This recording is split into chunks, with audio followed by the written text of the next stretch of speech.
Dashi. Në këtë periudhë duhet të mendoni që të programoni jetën dhe të ardhmen tuaj. Jeni natyrë që entuziazmoheni lehtë, por në të njëjtën kohë po aq lehtë dekurajoheni. Mundohuni që të ecni përpara pa u penguar. Sa i takon ndjenjave, për shumë prej jush do të jenë në plan të dytë. Historitë që i kanë mbijetuar krizës gjatë muajit të fundit do ja dalin më së miri. Demi.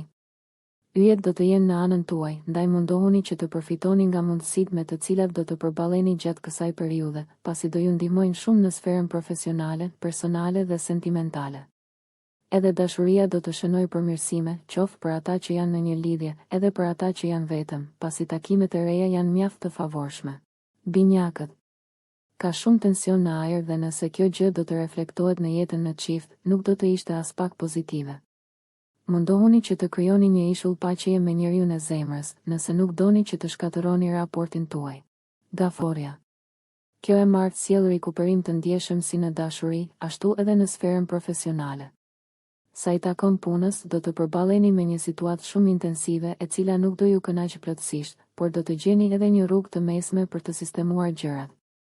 Në dashuri duhet të tregoheni më të kujdesshëm. Luani. Duhet të përkushtoheni maksimalisht në punë, në mënyrë që të konsolidoni pozicionin tuaj profesional, duke rregulluar gjërat që janë ende pezull dhe duke sqaruar gjithë çfarë doni të arrini. Sa i takon dashurisë, do të jenë femrat ato që gjatë kësaj periudhe do ju kushtojnë vëmendjen maksimale. Virgjëresha. Jeni mjaft të favorizuar nga ndikimi i yjeve dhe do keni mundësi që të çoni përpara gjithë projektet tuaja me besim të plotë. E vetmja gjë e cila mund t'ju bllokojë është një pasiguri e juaja. Lajme të mira priten sa i takon dashurisë. Peshorja. Kjo e marrë do të jetë disi në ritmin e duhur. Mundohuni që të tregoheni të kujdesshëm me shpenzimet. Mund të përballeni me probleme në familje, të cilat do të kërkojnë zgjidhje. Sa i takon ndjenjave, nuk do të ketë zhvillime të reja dhe as pasione të rrëmbyeshme. Akrepi.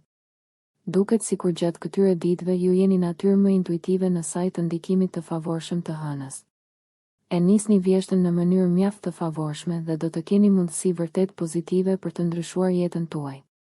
Edhe sa i takon ndjenjave, gjërat do të shkojnë më mirë në raport me të kaluarën. Shigjetari. Gjatë këtyre ditëve jeni përballur me situata stresuese sa i takon sferës profesionale. Në punë mund të përballeni me probleme ose debate me dikë. Me shumë mundësi do të ketë situata me të cilat nuk bini dakord, por që do të jeni të detyruar që t'i pranoni. Bricjapi. Më në fund yjet do të jenë në anën tuaj. Sa i takon dashurisë do të ketë një rikuperim të ndjeshëm, ku çiftet në krizë do të kenë mundësi për të sqaruar, ndërsa kush është vetëm mund të ketë njohje të reja premtuese. Mjaft të favorshme janë edhe udhëtimet dhe spostimet. Ujori.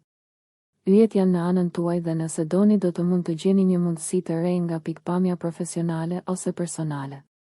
Në këtë periudhë do të keni më shumë mundësi se më parë, ashtu si kundër do të shënohen edhe përmirësime ekonomike, shkruan Noa, Al. Sa i takon ndjenjave nuk do të ketë të reja të rëndësishme. Peshqit. Kjo e marrë do të jetë disi në ritmin e duhur, ku do të keni mundësi që të ndjeni të papërshtatshëm, ndoshta për shkak të disa personave që ju kanë sulmuar.